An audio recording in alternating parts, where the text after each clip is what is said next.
Emma was 28 years old and lived in a quiet part of Lincoln Park, Chicago. From the outside, her life looked calm and complete. She had a clean apartment with large windows, a steady job at a small bookstore, and a husband who treated her gently. Neighbors smiled at her. Customers liked her. Nothing in her life looked broken. But every morning when Emma opened her eyes, her chest felt heavy, as if something inside her was missing. She had been married to Leo for almost a year. Leo was 32, kind in a way that felt constant and sincere. He smiled easily, spoke softly, and never raised his voice. He remembered small details about Emma's day. On Fridays, he brought home flowers. When Emma was tired, he cooked dinner without being asked. He left handwritten notes in her lunch bag with simple words like, "You are my sunshine." Anyone watching them would think Emma was lucky. But Emma knew the truth she never said out loud. She had not married Leo because she loved him. 1 year earlier, Emma's heart had been shattered by another man, Alex, her ex-boyfriend. That relationship ended suddenly and painfully, leaving Emma angry, embarrassed, and afraid of being alone. She didn't want to sit with the pain. She didn't want to feel unwanted or weak. So when Leo came into her life with patience and warmth, she didn't slow down. She didn't ask herself the hard questions. She said yes to marriage because she wanted the pain to stop. At the time, Emma told herself a comforting story. She believed love could grow later. She believed marriage would make her feel safe again. She believed that choosing someone kind was enough. Deep down, she hoped that if she moved fast enough, her old heartbreak would disappear. But it didn't. Now, sitting at her kitchen table in the early mornings, Emma often watched Leo drink his coffee and talk about his plans for the day. She smiled and nodded, playing her role well. Inside, she felt like a guest in her own life. She didn't feel anger toward Leo. She felt guilt. The problem wasn't his love, it was her absence. One quiet evening, as Leo laughed softly and reached for her hand, Emma felt a sharp realization settle in her chest. She finally understood something she had been avoiding since the wedding day. The mistake was not choosing the wrong man. The mistake was using marriage as an escape, while her heart was still somewhere else. From the outside, Emma's marriage looked gentle and warm. Leo did all the things a loving husband was supposed to do, and he did them with sincerity, not performance. Every Friday, he came home with fresh flowers, always choosing colors he thought Emma might like. Some evenings, when she looked tired after work at the bookstore, he insisted she sit on the couch while he cooked dinner, humming softly in the kitchen as if the sound itself could bring comfort. He left small notes in her lunch bag, simple sentences written in careful handwriting. "Have a good day, my sunshine. Don't forget to smile." Emma read them every time, folded them neatly, and felt a tight ache in her chest. Gratitude was there. Warmth was there. But love never followed. The problem was not Leo's kindness. The problem was that his kindness asked for nothing, and Emma had nothing real to give back. At night, when Leo wrapped an arm around her shoulders, she stayed still. She did not pull away, but she did not lean in either. She smiled when he kissed her forehead. She said thank you when he called her beautiful. Each small response felt like another quiet lie she told herself was harmless. One evening, they sat together on the balcony.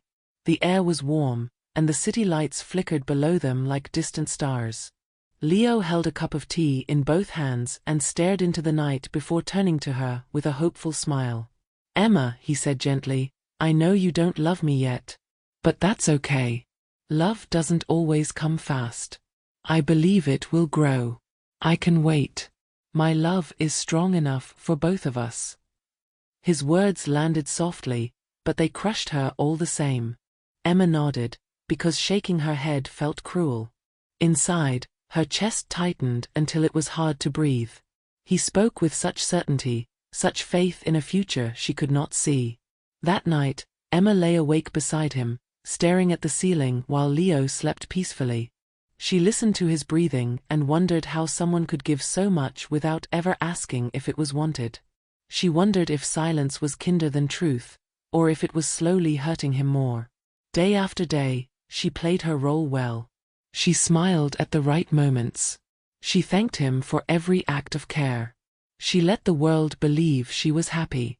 But inside, she felt like an actor trapped on a stage, repeating lines long after the meaning had disappeared. And for the first time, Emma began to ask herself a question that frightened her more than loneliness. Was her quiet acceptance slowly breaking the heart of the one person who loved her most? The question came on a quiet Sunday morning, spoken softly but landing like a stone in Emma's chest. Leo was pouring coffee, moving calmly around the kitchen the way he always did, when he said, almost casually, "Emma, have you ever thought about having a baby?" Emma froze. Her hands tightened around the edge of the table. For a second, she couldn't breathe. A baby. A future. A permanent thread tying her to a life she already felt trapped inside. She looked at Leo's face, hopeful, gentle, full of trust, and panic rose inside her. "I'm not ready," she said quietly, staring at her hands. The words felt small, but they were the only honest ones she had. Leo nodded slowly. He didn't argue. He didn't push. "That's okay," he said. "We have time." But Emma saw the disappointment he tried to hide, and guilt pressed down on her even harder. His kindness made everything worse. That night, Emma opened her journal. The pages were already filled with half-finished thoughts and questions she was afraid to answer. Her pen shook as she wrote, "I'm drowning in this marriage. Leo is a good man, but I can't be the wife he deserves." She stared at the words for a long time. Writing them didn't make them disappear, but it made them real. Everywhere she looked, Emma felt watched by invisible expectations. At work, customers talked about their families. Online, photos of smiling couples and babies filled her screen. She imagined the whispers if she left Leo. She didn't try hard enough. She's selfish. She threw away a good man. The fear of being judged kept her silent, day after day. A few days later, she met her best friend Nina at a small cafe near the lake. The sky was gray, and the wind was cold. Nina studied Emma's face carefully. "You look exhausted," she said. "Not tired, empty." Emma finally broke. She told Nina everything. About the marriage. About the guilt. About the fear. About the baby question that still echoed in her head. Nina listened without interrupting. Then she said gently, "Emma, Leo doesn't need your sacrifice. He needs the truth. Staying silent isn't kindness, it's just another kind of hurt." The words stayed with Emma all night. She sat by the window, watching the streetlights flicker on, feeling the weight of what she had to do. For the first time, the question wasn't will this hurt Leo? But how much more will it hurt if I don't speak? Her heart was pounding, but her path was clear now. Emma knew the truth would break something, but she also knew that living a lie was breaking them both, slowly and quietly. That evening, the apartment felt quieter than ever. The kind of silence that pressed against the walls and made every small sound feel too loud. Emma stood in the kitchen, staring at the kettle as it boiled, her hands shaking slightly. She knew that if she didn't speak tonight, she might never find the courage again. Leo was sitting on the sofa, reading a book he had already read twice before. He looked up and smiled when he saw her. The same gentle smile. The one that always made her feel worse. "Leo," Emma said softly. Her voice sounded unfamiliar, like it didn't belong to her. "Can we talk?" He closed the book immediately and nodded. "Of course." They sat facing each other, a small table between them. Emma wrapped her hands around the warm cup of tea, but the warmth didn't reach her chest. She took a deep breath, then another. The words felt heavy, sharp, dangerous. "I've been lying," she finally said. Not with words, but with silence. Leo didn't interrupt. He just listened. "I married you because I was broken," Emma continued, her eyes filling with tears. "I was running away from my past. I thought kindness would turn into love. I thought time would fix my heart." Her voice cracked. But it didn't. The room felt smaller with every word. "I care about you," she said. "You are a good man. You've never done anything wrong. But I don't love you. I never did." For a long moment, Leo said nothing. He looked at the floor, then at his hands. When he finally looked up, his eyes were wet, but his voice was steady. "I knew," he said quietly. "I felt it. I saw it in the way you smiled, and the way you didn't." Emma's tears fell freely now. "I'm so sorry. I didn't want to hurt you." "I know," Leo replied. "You didn't mean to." He took a slow breath. But love can't be forced. And hope can't live forever on one side. There was no shouting. No anger. Just two people sitting with the truth between them. After a while, Leo spoke again. "Maybe we need space. Time apart. Not because we hate each other, but because we respect each other." Emma nodded. Her heart ached, but for the first time in months, she felt something loosen inside her chest. That night, Emma packed a small bag. Just clothes, a book, and her journal. Leo stood by the door, watching quietly. "I hope you find what you're looking for," he said. Emma looked at him, her voice barely a whisper. "You deserve someone who loves you fully." As she stepped out into the hallway, she realized something painful and true. This honesty had broken a heart, but continuing the lie would have broken too. Emma moved into a small studio apartment not far from the bookstore. It was quiet, modest, and imperfect, but for the first time in a long while, it felt honest. There was no one to perform for. No one to smile at when her heart felt heavy. The silence was no longer something she feared. It was something she could finally listen to. In the evenings, Emma began to write.